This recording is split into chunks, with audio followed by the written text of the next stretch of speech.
नमस्कार।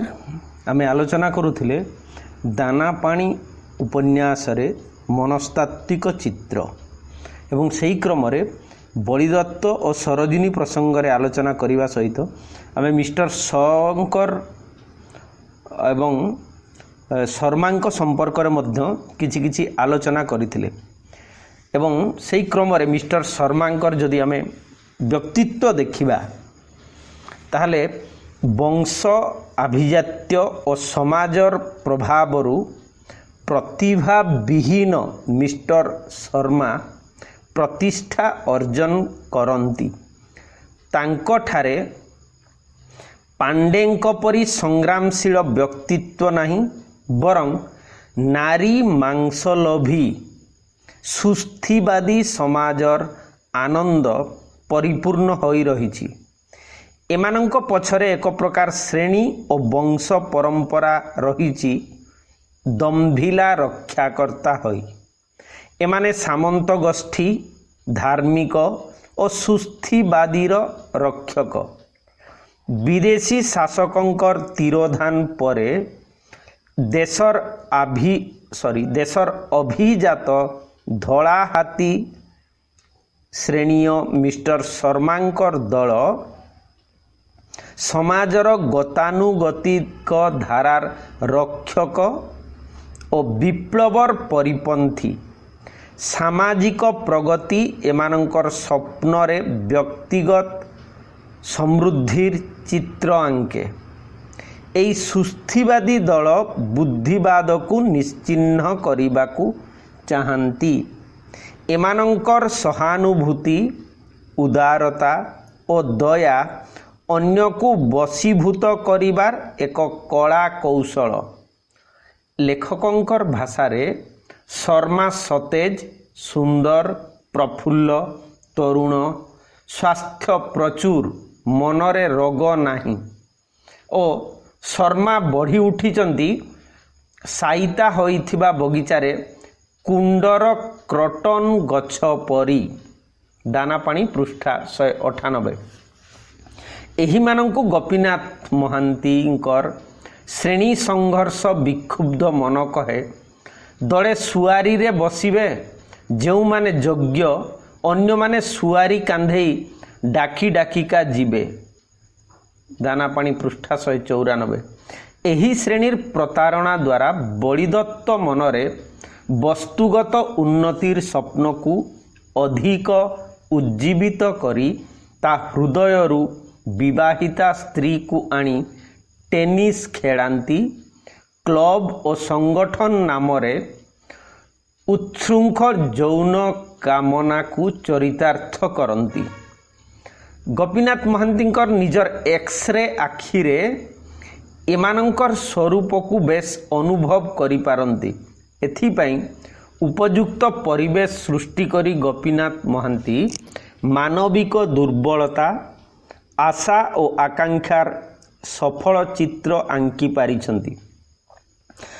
सिगमंड फ्रॉयडंकर चिंताधारार अनुप्रवेश फलरे एही आनंदकामी नारी और पुरुष जो मानंकु प्लेजर प्रिंसिपल बोली कुहा जाए। कारण साधारण मनीष बंचे प्लेजर सेक्रे से प्लेजर स्नायुविक हेई पारे बा इमोशनल हेई पारे प्राणिक स्तर हेई पारे आधिपत्य जाहिर करिबा हेई पारे किंतु प्लेजर सबुरे प्लेजर ही से माने कहंती। एपरी चरित्र माने जीवन को केवल प्लेजर पाई ही प्रस्तुत करी रखंती। साधारण भावरे मनीष अवस्थार बा परिस्थितिर दास। सामाजिक मनीष उपरे मनस्तात्विक मनीष प्रभुत्व विस्तार करे। बिलेईर सचेतन आखि नहेले एहा देखी हुए नहीं। निरुद्वेग समाजर वस्तुवादी परिधिर अंतरालरु मनस्तात्विक मनीष उंकी मारी जीवन को देखे।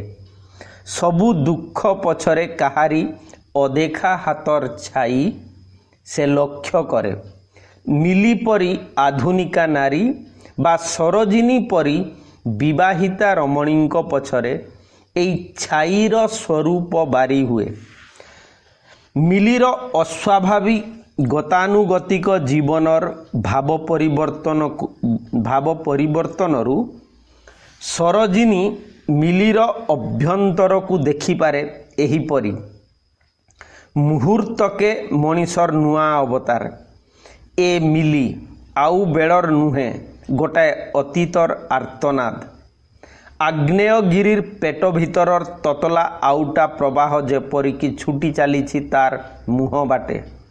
ମାନେ ବୁଝି ହୁଏ ନାହିଁ, କିନ୍ତୁ କେଡ଼େ ଡହ ଡହ ତତଲା ସେ କଥା।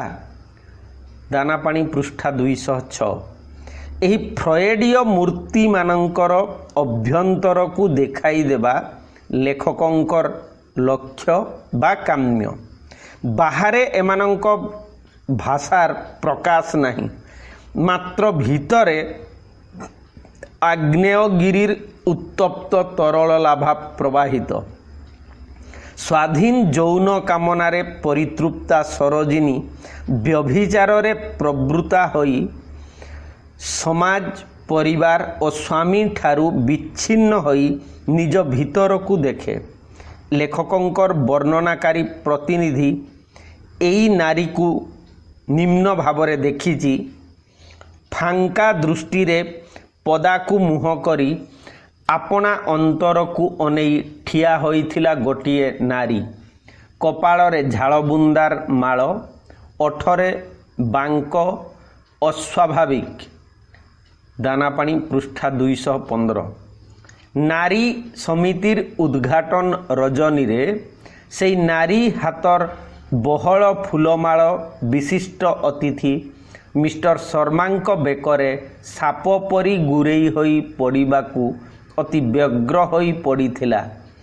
ନିଆଁକୁ ଜୀବନର ପ୍ରତୀକ ଭାବରେ ଓ ସାପକୁ ସେକ୍ସର ପ୍ରତୀକ ଭାବରେ ଲେଖକ ଗ୍ରହଣ କରିଛନ୍ତି। ବିନା ଆଶ୍ରେ ନବର୍ତ୍ତନ୍ତେ କବିତା ବନିତା ଲତା।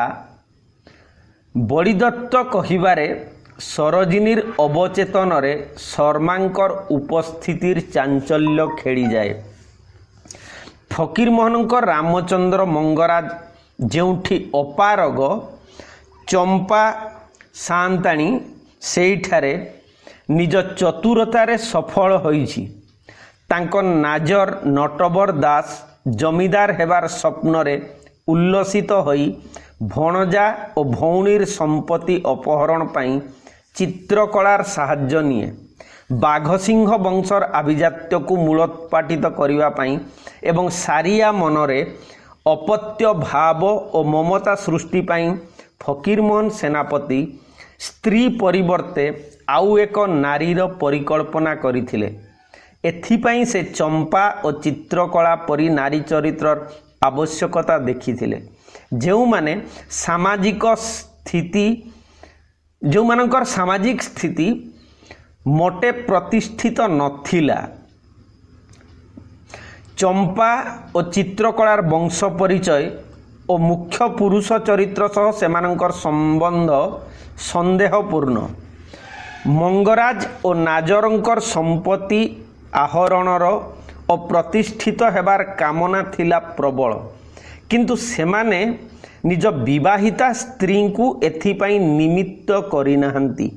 ବରଂ ସ୍ତ୍ରୀମାନଙ୍କର ବିଲେଇ ଆଖିରୁ ନିବର୍ତ୍ତି ଯିବା ପାଇଁ କେତେ ଫନ୍ଦି ଫିକର, କୂଟ କପଟର ଆଚରଣ ସେମାନେ ନ ଦେଖେଇଛନ୍ତି। ସମାଜର ଆହରଣ ପଦ୍ଧତିରେ ପରିବର୍ତ୍ତନ ଯୋଗୁଁ ତଥା ବ୍ୟକ୍ତି ଜୀବନରେ ପ୍ରତାରଣାର ଗଭୀରତା ଯୋଗୁଁ ଊନବିଂଶ ଶତାବ୍ଦୀର ଶେଷ ଦଶକ ଓ ବିଂଶ ଶତାବ୍ଦୀର ପ୍ରଥମ ପାଦ ଅପେକ୍ଷା ବିଂଶ ଶତାବ୍ଦୀର ଷଷ୍ଠ ଦଶକର ଓଡ଼ିଆ ସମାଜରେ ଉଦ୍ଦେଶ୍ୟ ସାଧନର ପନ୍ଥା ଅଧିକ ଜଟିଳ, ଗଭୀର ଓ ସଞ୍ଚରଣକ୍ଷମ ହେଲା। ବଳିଦତ୍ତ ପ୍ରତିଷ୍ଠା ଓ ପ୍ରମୋଶନ ପାଇଁ ତୃତୀୟ ଚରିତ୍ରର ଆବଶ୍ୟକତା ନ ଦେଖି ନିଜ ବିବାହିତା ସ୍ତ୍ରୀକୁ ମାଧ୍ୟମ ରୂପେ ବାଛିଲା। ବଡ଼ବାବୁଙ୍କୁ ଏଙ୍କଟରାଓର ବିରୁଦ୍ଧରେ କହି ଓ ମେମ୍ ସାହେବଙ୍କର ଗୋଲାପ ବଗିଚା ପାଇଁ ଭାରେ ଘୁଷୁରି ଘୁଅ ପ୍ରଚଣ୍ଡ ମଧ୍ୟାହ୍ନରେ ପହଞ୍ଚେଇ से किरानी जीवनरू मुक्ति पाए, प्रमोशन पाए। मात्र नुआ कर्म क्षेत्र रे मिस्टर शंकर गांधीर्य और आधिपत्य निकटरे से किंग कर्तव्य विमूढ़ होई तले बसी पड़े। परे ऊपर को उठिबार सीढ़ी तापाई हेला स्त्री सरोजिनी। केवल खोसामती और प्रतारणा द्वारा अमलातांत्रिक समाजर बड़ पंडांकर प्राणतंत्री तंत्री को छुई हुए नहीं। जगत बाबू बलिदत्त को सही उपदेश देइथिले अवसर ग्रहण करिबा पूर्वरु। प्रवृत्ति मार्गरे विशेषतः काम प्रवृत्ति रे सेक्स प्रथमे ऑफिसर मन को छुई पारिले उन्नतिर पहाच हाथ पांतारे।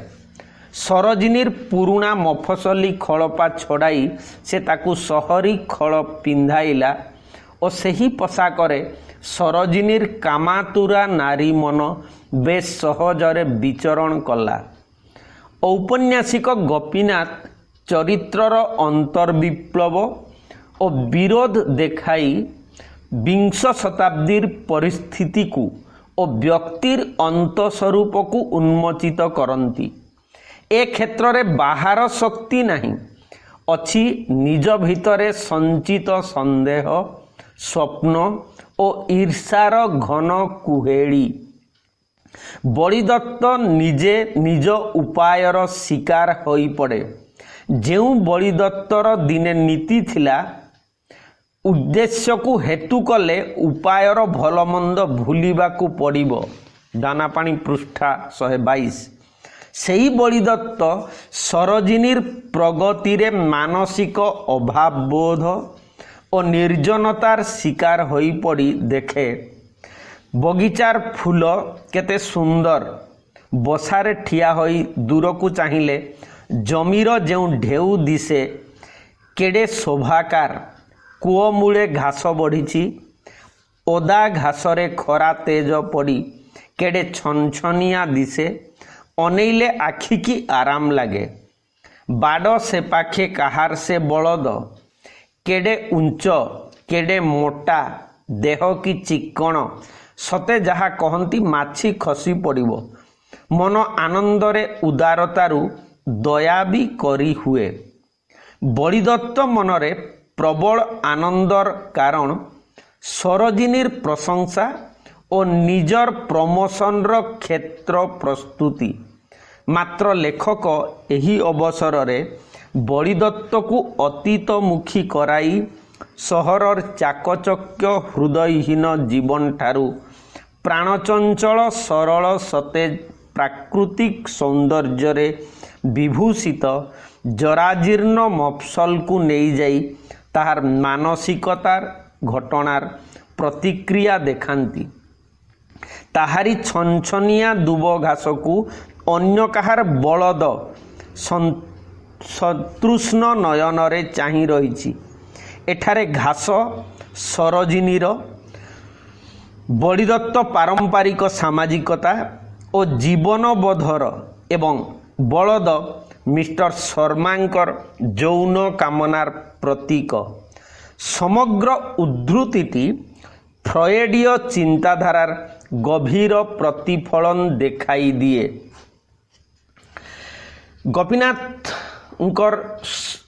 गोपीनाथ महांती शर्मांकर अतीत यौन स्मृतिर रोमंथन कराई व्यक्ति उपरे फ्रॉयडीय चिंताधारार प्रभाव देखाई दियंती। एथिपाई समाज और परिवेश बेश सुजोग सृष्टि करे। वर्तमान सर्वस्व कामनार कीट शर्मा जीवन को सामयिक खेल बोली ग्रहण करे। यौन संपर्क केवल सामयिक प्रयोजनानुसारी और उत्तेजना प्रशमनकारी। एथिरे कौनसी नीति नहीं बोली तांकर धारणा। लेखक निरासक्त दृष्टि रे प्रत्येक चरित्रर अंतस्वरूप को परीक्षा करती। सबु चरित्र उपरे फ्रॉयडीय चिंताधारा उना अधिके सवार होईची।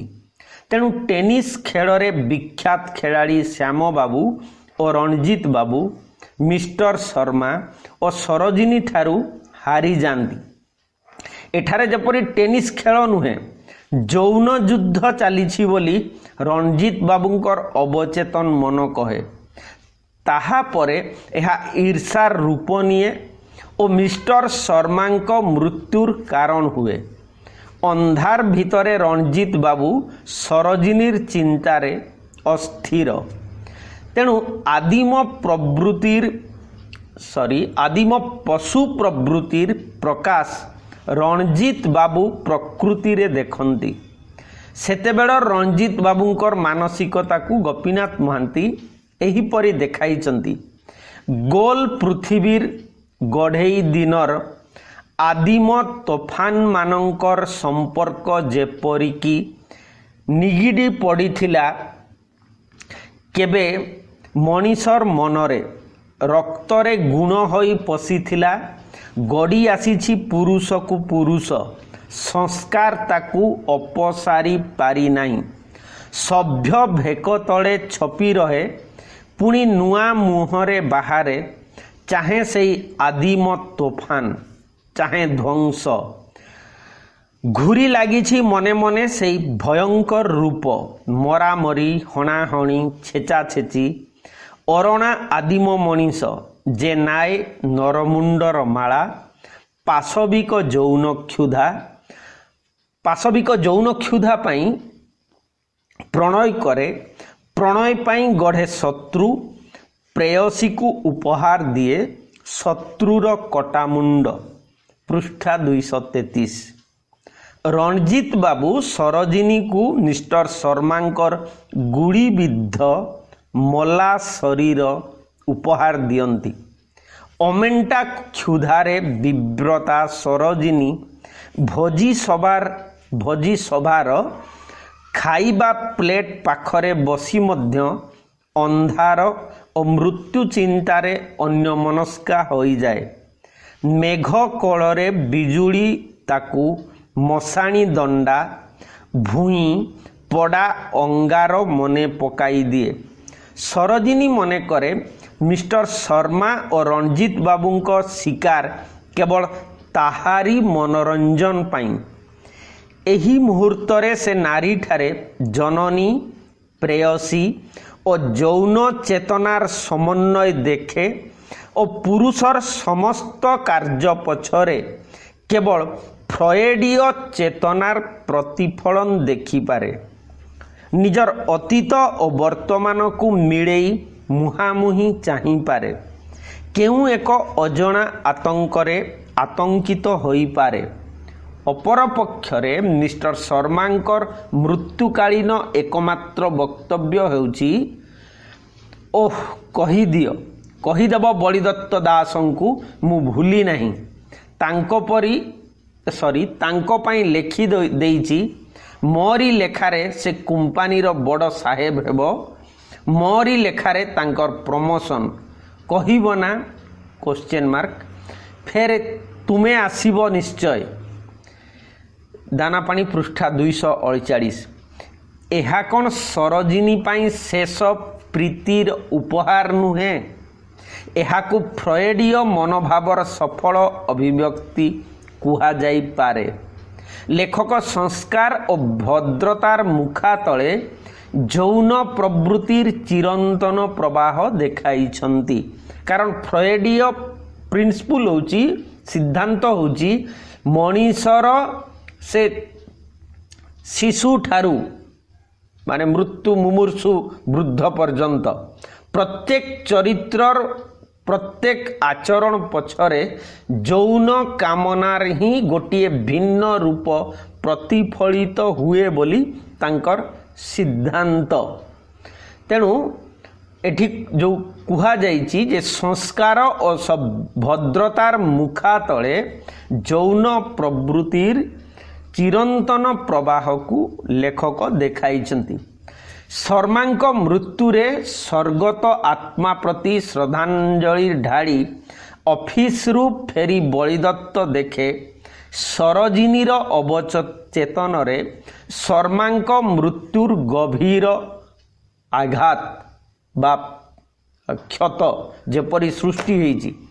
ए अवस्थारे निज घर और स्त्री ठारे बलिदत्त अचिन्हा।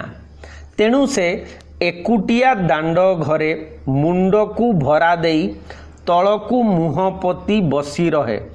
अपर पक्षरे बलिदत्तर शीतल उपेक्षा सरोजिनीर अवचेतन भय सृष्टि करे। मात्र प्राकृतिक नियमरे समयर स्पर्शरे सबुर सहज समाधान घटे। गोपीनाथंकर चरित्र माने बाह्य प्रकृति अपेक्षा निजर अंतरात्मा ठारू बंचिबार उपादान संग्रह करती। सरोजिनी अनुभव करे से सृजनमयी नारी सुखर आधार निज ठारे निहित। से अनुभव करे निज भितरे बरसणा मेघर उग्र उत्तप्त कामना, जार परिणति हेउची पृथ्वी को चिर श्यामला करिबा पई टपाए शीतल वर्षा बिंदुरे। तेणु ताहार दृष्टि रे पड़े नुआ पत्र, सबुज गछलता और सृष्टिर विविध वर्ण। फ्रॉयडीय नमूना बा स्पेसिमेन होई जाइथिबा नारीटी निजर अंतरात्मा को दृष्टि देई निजे निजर आधेय बोली जानी पारे। ता अंतरर नूतन सृष्टि ही तार आधार। आपनार अस्पष्ट सृष्टि कलरे आत्मसमर्पण करी शोक और दुख को भूली छंदे छंदे से बढ़ी बढ़ी उठे। एबे सरोजिनी चारियाडे जीवनर उद्घोषणा देखे। नारी जीवनर सार्थकता को भविष्यत मातृत्वर स्वप्न देखी आत्महरा होई पड़े। गोपीनाथ महांती सरोजिनीर अवचेतन रे फ्रॉयडीय नारीर नग्न कामनार प्रतिफलन जीवंत भावरे देखाई थिले हैं। सनातन मातृत्वर अफुरंत प्रवाह स्पर्शरे ताहाकू कालोत्तीर्ण करिबार प्रचेष्टा करंती। यौन चेतनार संकीर्ण गंडी भितरु चिरंतन नारीर अमलिन व्यक्तित्वर स्पर्श से पाठक को संकेत धर्मी भाषारे देइचंती। एहीपरि आजी सामुकारे कहानी राइजर वर्षा बिंदु पड़ी। सामुका बुझी हो जाइछि।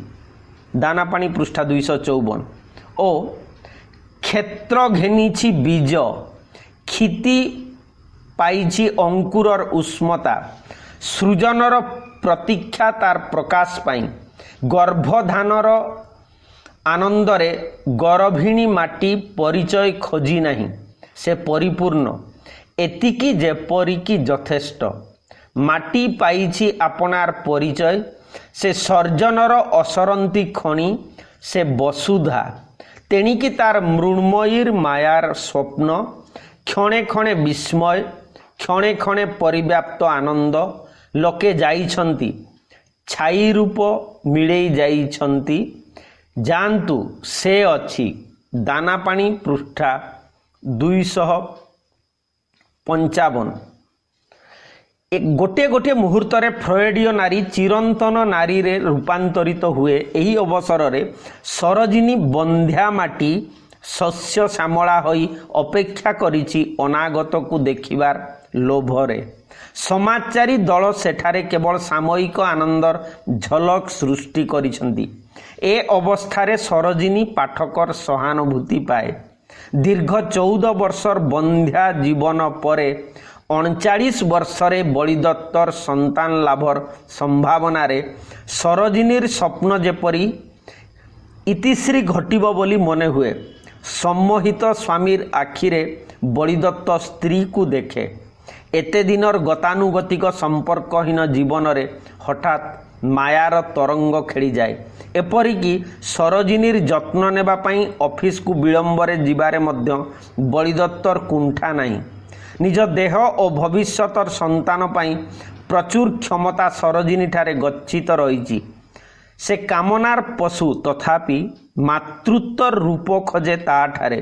तेणु सरोजिनी भावे तार देह अच्छी स्वास्थ्य अच्छी प्राणर प्राचुर्य अच्छी सबुरी उपरे अच्छी जीवन सहित तार संबंध डरी तार जन्म न नहीं संतान सेही से जे अनुभूति चंचल करी पकाए अवश्य उदासपण भांगी मन भितरे बुहाए नाना जाति कामनार लहड़ा कामना परितृप्त पाए कल्पनारे दानापाणी पृष्ठा 260 वर्तमानर सरोजिनीर अवचेतन रे केवल कामनार निया खेड़ी नहीं बरं अपर पक्षरे ताहार चेतनारे आलोक खेड़ी जाइछि निज ठारे आनंदर उपादान सृष्टि करी कामनार पशुटी चिरंतन आनंदर उत्स देखिपारे।